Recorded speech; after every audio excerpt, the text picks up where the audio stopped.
I was about to lose one of my citizenships. I've been in the UK now for 7 years. So basically my timeline of my British citizenship application, guys, started on the 25th of December. So the overall time from the time of submission of my citizenship all the way to actually obtaining my British passport is a total problem in all the feeling. Make you try to enjoy. Make we dance like back to my channel. I hope you're all doing well. Thank you so much for joining me once again back onto my channel. My name is Belinda, and if you've not already subscribed, please don't forget to press the subscribe button as well as turn on your notification bell so that you get a notification every time I upload. So as you read from the title of this video, guys, today I will be sharing with you guys my British citizenship timeline, because the most frequent asked question is, how long did your application overall take? Now, if you are new to my channel, welcome. I did do a series on this channel in regards to my step-for-step British citizenship application, so I'll leave all those videos down in the description box below. So if you are interested, you can go ahead and have a look. So in my previous video, guys, when I was unboxing my British passport, guys, I did mention that I've got 2 more videos to come, and this is one of them, and that is mainly sharing my timeline. So today, guys, I'm going to share with you guys my timeline from the time I submitted my British citizenship online application all the way to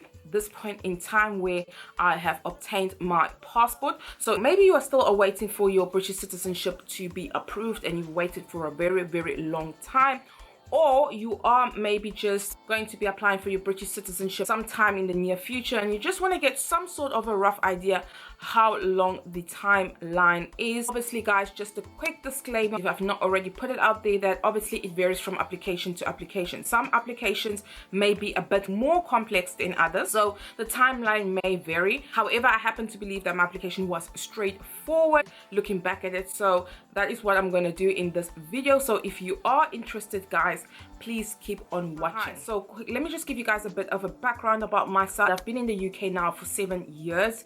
Okay, I came in 2015. Okay, so 7 years, yeah. The route that I took, or the route, whichever way you want to pronounce it, is the 5-year route. So I stayed for 5 years and then I applied for my indefinite leave to remain. Had to hold my indefinite leave to remain for a minimum of 12 months or a year prior to applying for my citizenship. Okay, so I went through the 5-year route, not through a spouse or any other route, but through the 5-year route. Okay. So obviously, prior to applying for your citizenship, guys, you need to have passed your life in the UK exam as well. So I did my life in the UK on the 30th of October. I failed it. Okay, then again I wrote my life in the UK exam on the 30th of November. So the day that I passed my life in the UK exam, I started off with my British citizenship application. However, I did not submit my British citizenship application on that very day. Reason being is because I discovered that I was about to lose one of my citizenships, which is my South African citizenship to be specific. Okay, so with the South African citizenship, I had to complete a non-acquisition form. So if you hold a nationality that allows for multiple citizenships, just do a bit of a research whether you are going to lose your citizenship automatically. So I had to complete a form which allowed me to retain my South African citizenship. Okay, so basically on the 24th of December, I received my letter to state that I am able to apply for my British citizenship. So 5th of December, guys, Christmas Day, I submitted my British citizenship application. On that same day that I submitted my application, I booked my biometric appointment, guys, for the 7th of January. At that point in time, that was the closest really because of all the backlog due to the pandemic that obviously happened. Obviously, prior to your biometric appointment, guys, you have to upload the mandatory document that is on your British citizenship checklist, which once again, guys, if you've not already watched it, I've got a whole video on it, on what kind of documents to upload on your UK VCAS prior to your biometric appointment. So I attended my biometric appointment on the 7th of January of 2022, guys. And then at the same time that I had my biometric appointment, as soon as I left, I received an email to say that all my documents have been submitted and my British citizenship application processing time was to be commenced. Okay, so basically from the 7th of January of 2022, I was waiting for the approval of my British citizenship. On the 14th of February, guys, Valentine's Day, I received an email to say that I have been approved for my British citizenship. So according to the Gov website, it says that approval of your citizenship processing time could be anything of 6 months, which is a very long time, I know. However, it also depends on the complexity of your application. Okay, so 2 months for less complex applications and maybe 6 months for more complex applications, if that makes any sense. Basically, from the 25th of December, where I submitted my British citizenship application, to the 14th of February when my British citizenship application was approved, that was a total of 7 weeks. Okay, now continuing from there onwards, I had to go ahead and book my British citizenship ceremony. Now at that point in time, when I contacted the council that I put in my British citizenship application where I would like to hold my British citizenship ceremony, they did not have a date in place. They said the nearest availability was somewhere in June, and I thought to myself, that's a bit far away.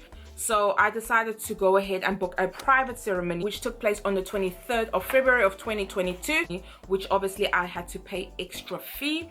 I believe I did a video on that where I paid £85 for my private ceremony. On the 25th of February of 2022, I submitted all my mandatory documents that the Home Office required in order to process my British passport application. Okay, I've got a whole video once again on that as well, how to go about applying for your British passport. I'll leave it somewhere once again and down in the description box below. Okay, and then on the 1st of April 2022, I received my British passport, which I have a whole video on again on the whole of the unboxing as well. So if you're interested, you can go ahead and watch that. So basically my timeline of my British citizenship application, guys, started on the 25th of December, and on the 1st of April I physically had my passport at hand. Okay, so the overall time from the time of submission of my citizenship all the way to actually obtaining my British passport is a total of 14 weeks. Okay, so just gone over 3 months, but the overall approval of my British citizenship, guys, was 7 weeks. Okay, so my passport application took a bit longer than what it states on the Gov website, but nonetheless it's all right. The British passport arrived after all. So obviously, guys, once again, it varies from application to application. Okay, so like I said at the beginning of this video, some applications are more complex than others. However, I did say that I was going to share with you guys my timeline so that you guys can get some rough idea in regards to how long average it should take. Okay, so I still got one more video coming out before we wrap up this British citizenship series. Okay, I've got the total cost of your British citizenship. Okay, so that video is going to come out after this video, and then we are finished with the series. So I really hope you found this video interesting to some extent. If you've got any questions regarding your British citizenship application, please don't forget to ask them down below. I will try to answer them to the best of my ability. But for now, guys, this brings me to the end of my video. Please don't forget to comment, like, and subscribe, and I will hopefully see you guys in my next video. Bye.